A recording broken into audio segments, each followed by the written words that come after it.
sight. Now it does. That really just stood out to me for somebody who is legit as you to say, I'm not a fighter. You guys are. Yeah, it's not how I make my money. It's not, and I can't take that from them, man. I mean, they are our modern day gladiators. They're putting their life on the line. They're feeding their family from fighting. I can't say I'm a fighter. I can get in the ring with them. I can fight. I'm good at it. But no, man, that's not what I do. So, you know, I can't. I know a lot of people, you know, kind of endow me as a fighter, but I know a little more than that. That no, I can't take that. I mean, they work too hard at it, and my heart goes out to them because the second, you know, and third chapters of their lives, sometimes, man, it's just people don't keep track. After the, you know, the applause is there, but man, you know, I mean, and that's why a lot of times, you know, I these fighters, I put them in movies. I try to give them another opportunity. Yeah, because a lot of people go, oh, why do you fight in the UFC? It's like, you know, it's weird because, you know, when I say things, I don't, you know, because people try to take the negative, you know, and say, oh, I'm dishonoring them or whatever. But no, it's, you know, just like yourself. It's like that wasn't for me. I study the craft that I do.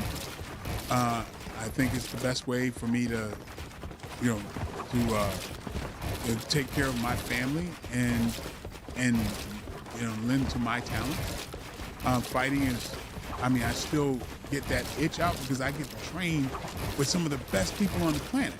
You know, I've trained with just a countless number of really amazing fighters. So, because what it is I like to test myself because, you know, life is about overcoming obstacles. Your biggest obstacle is yourself. And so for me to continue to get better is I get on the mat and humble myself and train with somebody who's going to bring something to me, and we can have an exchange. That makes me better. You know, so I mean, that's what it is, and it's not about the fanfare or the spectacle for other people. That's not it. I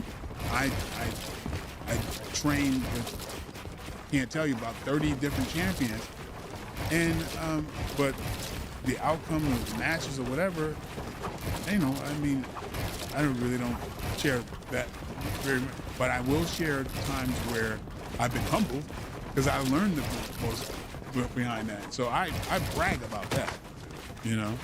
It was interesting. We had Rashad Evans on a month ago, and you were just bringing up about like the second part of his life. And he was telling us how difficult it was for him when he knew he had to retire. Mm-hmm. Yeah, Rashad's in training with me at my house. Oh, is he?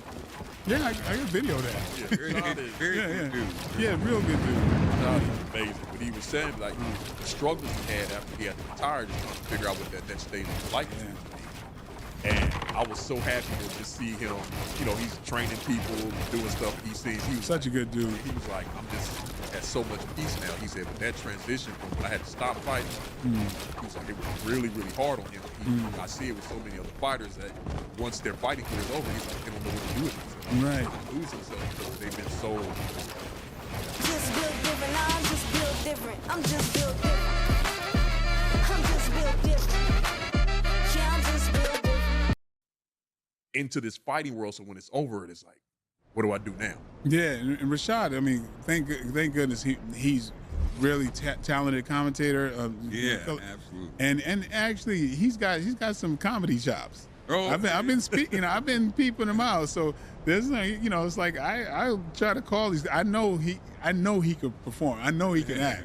Yep. You know, and so I'm always kind of looking out, you know, for those type of things because I put a lot of those cats are former fighters. Yeah. I was interested. He did tell us that, you know, him and Rampage are talking about doing like an exhibition, maybe like a boxing match or something like that. So I was interested because Rampage said he needs some payback that beat Rashad put on him. So he was like, yeah, they're actually in talks of doing a little exhibition. So okay, we'll see that. Yeah. But speaking of exhibitions, I did want to ask you, you you played Mike Tyson back in the day. What did you think about this exhibition with him and Jake Paul?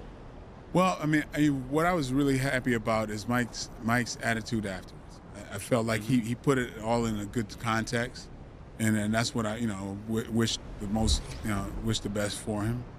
I really respected Jake for being humble and not kind of putting the pressure on at the end. So I think everybody won in that match. When I went into that, I was just like, you don't know what you're going to expect. But everybody knew. I said, okay, talking about 58-year-old Mike Tyson, we're not going to see 19-year-old Mike Tyson. But I think there were certain parts of that fight where I felt like Mike could have knocked his head off. Like it seemed to me like he was not taking advantage of certain openings. And I could be. I'm not a fighter, but it just seemed like there were certain parts where he kind of held back and didn't. I don't think so at all. I don't think so at all.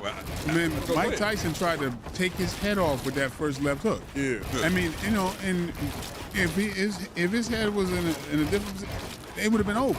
It could have been. He was at his strongest, and he struck when he was at his strongest. And we saw a difference between that first round and what happened. So, and it's like you can't fix these things very easy. I mean, it's like, there's when somebody's throwing things and he's getting hit back, and you see the body language change. I would have hoped that Mike would have concentrated on going inside and going to the body. That's, if I was his trainer, I'd be like, that would be priority one, to take his legs out from the young guy. Because I feel like with Mike, his center of gravity, and when you got these skills, the inside skills that Mike Tyson has, right?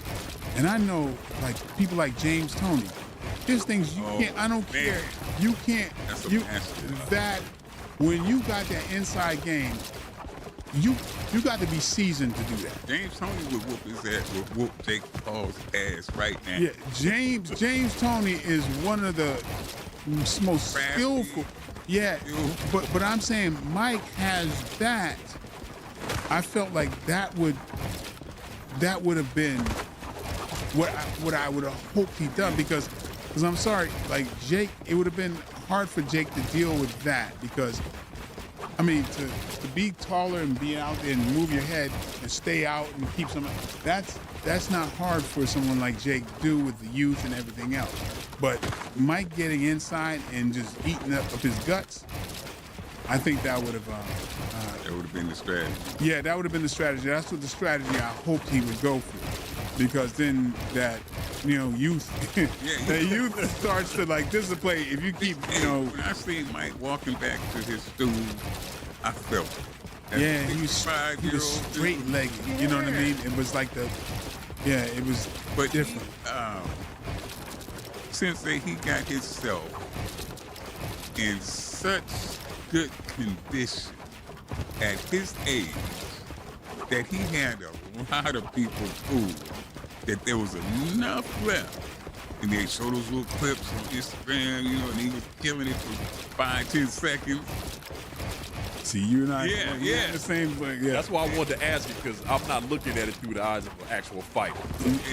But I'm looking at it as through the eyes of production. And I know early on, it was a while back when he was getting ready for that fight before, Mike Tyson mentioned that he was like laid up for days after that. But yeah, you got fast twitch muscle. You can put on, a demonstration like that. Yeah. But Mike has done a lot to his body. Absolutely. Over these years, that I think showed up. Not the most healthy lifestyle, which he's partied quite a bit, and so that's a difference.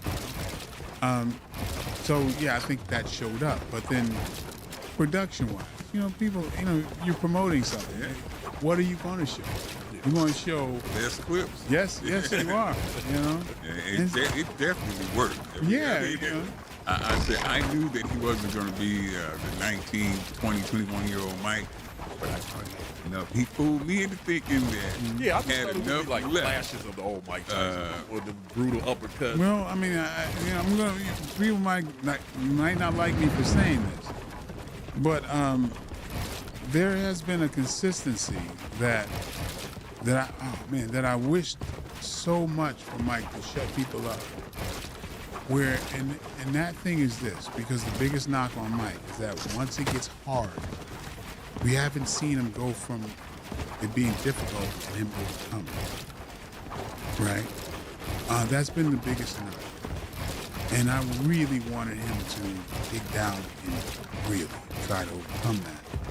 Because, again, like, when it got hard, in each case, we haven't seen that Rocky moment where the music starts playing, where he goes and he's almost down and he pushes.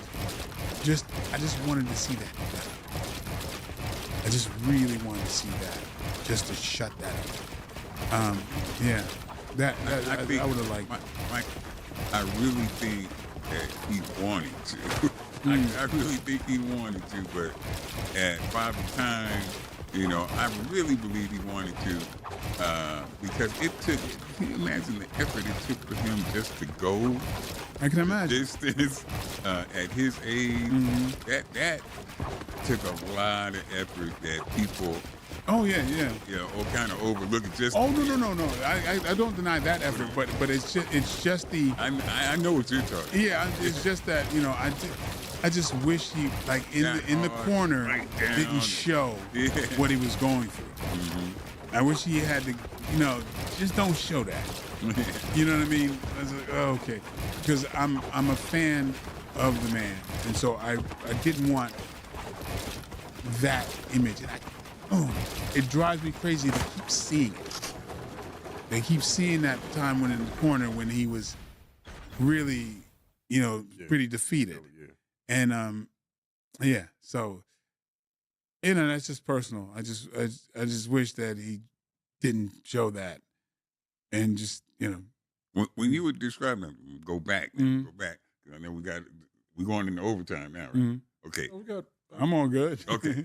Yeah. So when you were describing yourself as a martial artist, a serious martial artist who likes to train with real fighters, I had flashbacks of Guess Who when you talked about it. It sounded a lot like another one of my childhood heroes coming up, Bruce Lee.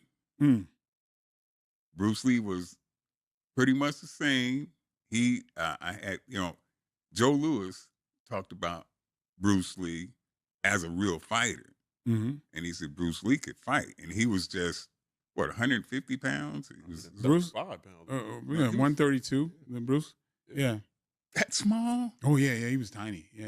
And this is the heavyweight champion. Joe Louis, the heavyweight champion. Joe Louis was one of my instructors. Yeah. Yeah. He have you talked to him about? Oh, yeah, he talked about... He talks about Bruce Lee in the highest regard. Well, yeah, Joe was, very brash talk. He was very, very straight shooter. Yeah. Like, at first, for Return of the Dragon, he first offered that role to Joe Louis. Oh.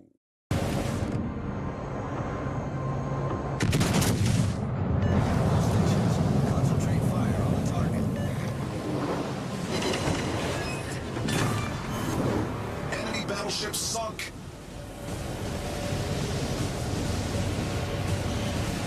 Enemy battleship detected. Enemy submarine spotted. Attention. Reporting the target position.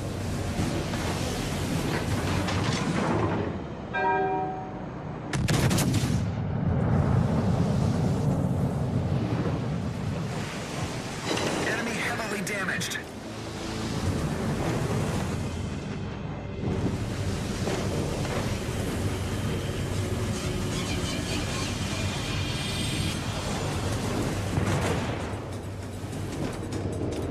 Enemy battleship detected.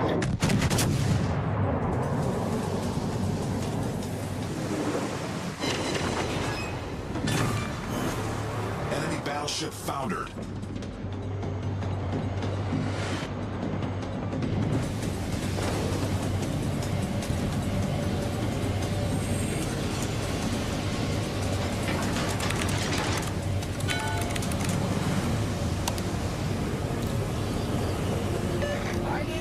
Matrix data.